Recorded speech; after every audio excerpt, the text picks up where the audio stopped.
saya Ruth. Hari ini kita akan membahas soal tentang penalaran analitis, di mana ini sering kita temukan dalam menghadapi tes masuk kerja. Baik kita mau kerja di BUMN, pegawai negeri sipil, dan untuk tes masuk ke berbagai fakultas yang favorit. Oke, nah jadi untuk soal yang pertama kita akan bahas tentang kalau misalnya ada soal seperti ini teman-teman. Jambu merah lebih manis daripada jambu hijau. Itu kalimat pertamanya. Lalu dilanjut kalimat keduanya, jambu yang lebih manis harganya lebih mahal dan lebih banyak dibeli orang. Nah, kalau model soal seperti ini, seringkali kita dirumitkan oleh dua pilihan. Nah, jika kita hubungkan dengan kehidupan kita sehari-hari, itu dimisalkan akan memilih sesuatu barang jika kita beli dari pasar atau dari mall, ya kan? Nah, atau kita dirumitkan untuk memutuskan sesuatu hal yang urgent, harus hari itu juga kita tentukan apakah yang mana yang terbaik dan yang tidak terbaik untuk kehidupan kita, untuk masa depan kita. Nah, kalau dua kalimat seperti yang Kak Ruth tadi sebutin tadi, nah kita dapat menyimpulkan bahwa jika kita lihat di kalimat yang kedua, jambu yang lebih manis harganya lebih mahal dan lebih banyak dibeli orang. Maka kalau kita perhatikan opsinya, yang opsi A, ada jambu hijau yang lebih mahal dan lebih banyak dibeli orang. Opsi kedua, jambu merah yang tidak lebih manis dari jambu hijau harganya murah. Dan opsi yang ketiga, yaitu jambu yang lebih banyak dibeli orang belum tentu lebih manis. Opsi yang keempat, jambu merah lebih banyak dibeli orang walaupun harganya lebih mahal. Dan opsi kelima, ada jambu merah yang harganya lebih mahal, tidak banyak dibeli orang. Nah, kita perhatikan ya teman-teman, tadi kalimat yang pertama, kalimat yang keduanya. Nah, untuk kata kuncinya kita perhatikan itu kalimat yang kedua yang tadi ya, dimana jambu yang lebih manis harganya lebih mahal dan lebih banyak dibeli orang. Nah, kalau kita hubungkan dengan kita pribadi, kita pasti lebih menyukai buah yang lebih manis, ya. Gak ada orang yang suka buah asam atau buah yang pahit atau buah yang belum matang, ya. Nah, jadi dari kalimat kedua itu kalau kita hubungkan dengan kalimat pertama, nah, buah apa tadi yang paling manis? Berarti buah jambu merah. Nah, jadi karena semua orang atau orang kalau memilih buah yang paling manis pasti lebih memilih walaupun harganya mahal. Karena apa? Karena dengan kualitas yang bagus tadi pada soal ini lebih manis, mau harganya mahal pun pasti orang beli buah tersebut atau barang tersebut. Oke? Jadi kalau kita perhatikan teman-teman, untuk pilihan A sampai E, jawaban yang paling tepat adalah D. Kak Ruth bacakan ya pilihannya tadi ya. Kenapa jawabannya adalah D? Karena jambu merah lebih banyak dibeli orang walaupun harganya lebih mahal. Jadi orang lebih memilih kualitas barang tersebut, tidak masalah untuk harganya. Oke, kita lanjut untuk soal nomor 2. Nomor 2 soalnya seperti ini nih teman-teman. Semua siswa hadir di sekolah pada acara penerimaan siswa baru. Itu kalimat pertama. Dan kalimat keduanya, acara penerimaan siswa baru dilakukan pada hari Sabtu. Nah, ingat ya, untuk acaranya dilakukan pada hari Sabtu. Dan dalam acara tersebut siswa harus wajib hadir. Oke, kalau kita hubungkan kedua kalimat tersebut dengan kesimpulannya, untuk opsi yang pertama, semua siswa baru tidak hadir pada hari Sabtu. Yang opsi kedua, semua siswa tidak hadir pada hari Sabtu. Opsi ketiga, semua siswa hadir pada hari Sabtu. Opsi keempat, tidak semua siswa hadir pada hari Sabtu. Opsi kelima, semua siswa lama tidak hadir pada hari Sabtu. Nah, kira-kira apa nih jawabannya? Opsi yang pertama sampai opsi yang kelima. Ya, tepat ya. Jadi pilihannya adalah opsi ketiga, yaitu semua siswa hadir pada hari Sabtu. Mengapa? Karena tadi semua siswa hadir di sekolah pada acara penerimaan siswa baru. Nah, jadi kalau untuk kalimat pertama kita artikan bahwa siswa pada hari Sabtu tersebut wajib datang karena siswanya itu secara keseluruhan, tidak ada yang sebagian. Oke? Nah, untuk soal nomor 1 dan soal nomor 2 itu masih tingkat kesukarannya masih mudah ya teman-teman. Kita beralih ke tipe soal yang modelnya seperti ini. Untuk soal nomor 3, nah, di sini ada kita temukan kalimatnya apabila mengandung kata semua dan sebagian. Nah, untuk soal nomor 3, tipe soalnya seperti ini. Kak Ruth bacakan dulu ya. Semua penyakit dikarenakan virus. Itu kalimat pertama. Lalu kalimat keduanya, sebagian penyakit tidak dapat disembuhkan. Oke, sebelum kita menentukan kesimpulannya dan mengetahui opsinya, kita pahami dulu kalimat pertamanya dan kalimat keduanya ya teman-teman ya. Memang model soal seperti ini membuat kita menghabiskan waktu terlalu banyak dan membuat timing kita itu tidak relevan dengan soal yang diberikan oleh yang pemberi tesnya ya, sehingga kita terbuai kepada pilihannya yang diberikan, opsi-opsinya, dan akhirnya membuat kita menjadi bingung, membuat kita jadi memilih sesuka hati jadinya. Karena apa tadi?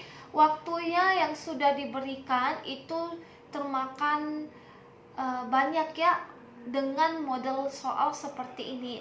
Nah, jadi Kak Ruth di sini akan memberikan tips yang mudahnya dengan kita memahami kalimat demi kalimatnya ya. Nah, jadi kalau di kalimat pertama tadi semua penyakit itu karena virus. Ya, semua penyakit. Mau misalnya penyakit sakit kepala itu karena virus. Kalau model soal seperti ini ya teman-teman ya. Mau misalnya sakit perut juga karena virus. Oke?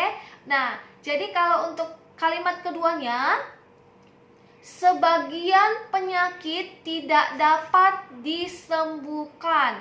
Nah, dari penyakit yang sudah Kak Ruth sebutin tadi, yaitu penyakit sakit kepala, sakit perut, dan bahkan ada berbagai penyakit yang lain, misalnya seperti penyakit diare ya, itu tidak dapat disembuhkan. Nah, dari jenis-jenis penyakit yang kita ketahui, kita ambil misalnya 3 penyakit, sakit kepala, sakit perut, dan sakit diare, itu tidak dapat disembuhkan katanya ya.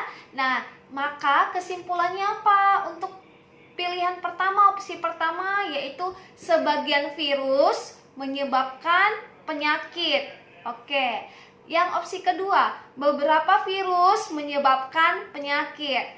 Oke, opsi ketiga, sebagian penyakit karena virus dapat disembuhkan. Opsi keempat, semua penyakit yang dapat disembuhkan dikarenakan virus. Opsi kelima, penyakit karena virus dapat disembuhkan. Nah, awalnya kita bingung ya menentukan ya, karena apa? Karena kalau kita baca opsinya, kemungkinan ada beberapa jawabannya, bisa 1, bisa 2, dan bahkan bisa 3 dari 5 pilihan tersebut. Tapi kita ingat, poin pentingnya tadi adalah penyakit itu, semua penyakit itu penyebabnya adalah virus, ya. Nah, jadi dari berbagai penyakit itu, walaupun beberapanya 3 penyakit itu tetap dikarenakan oleh virus, namun dari yang 3 penyakit itu ada yang tidak dapat disembuhkan. Berarti kalau ada yang tidak dapat disembuhkan, ada juga yang dapat disembuhkan. Nah, jadi dalam hal ini Kak Ruth mau kasih poin pentingnya, bahwa kalau terdapat kalimatnya kata sebagian, berarti sebagian ada yang positifnya, sebagian ada yang negatifnya. Begitu ya teman-teman ya. Nah, jadi kalau di kalimat keduanya, sebagiannya ada yang negatifnya, maka untuk kesimpulannya kita lihat opsinya, kelima opsi tersebut untuk sebagian yang positifnya. Berarti jawabannya apa teman-teman? Ya, jawabannya C. Sebagian penyakit karena virus dapat disembuhkan. Itu adalah untuk pilihan yang positifnya. Oke? Oke, kita lanjut soal nomor 4 ya. Soal nomor 4 modelnya seperti ini teman-teman. Saat hujan, semua pengendara sepeda motor berteduh jika tidak mengenakan jas hujan. Pasti ya. Oke, itu kalimat pertama. Lalu untuk kalimat kedua, Alwi mengendarai sepeda motor saat hujan. Nah, kalau dua kalimat ini kita ingin menarik kesimpulan, itu sama saja seperti dalam kehidupan kita sehari-hari. Nah, kalau misalnya pada saat datang hujan, kalau kita tidak bawa jas hujan, maka kita berteduh ya. Nah, tapi apabila kita terus melanjutkan perjalanan kita, berarti kita membawa jas hujan ya. Berarti kita membawa jas hujan. Nah, jadi kita membawa jas hujan ya, lalu kita kenakan jas hujan tersebut sehingga kita bisa melanjutkan perjalanan kita kemanapun ya. Nah, untuk opsi pada model seperti ini, untuk opsi yang pertama adalah Alwi tidak mengenakan jas hujan. Opsi kedua, Alwi tidak berteduh meskipun tidak mengenakan jas hujan. Opsi ketiga, Alwi mengenakan jas hujan. Opsi keempat, Alwi mengendarai sepeda motor tanpa jas hujan. Opsi kelima, Alwi berteduh.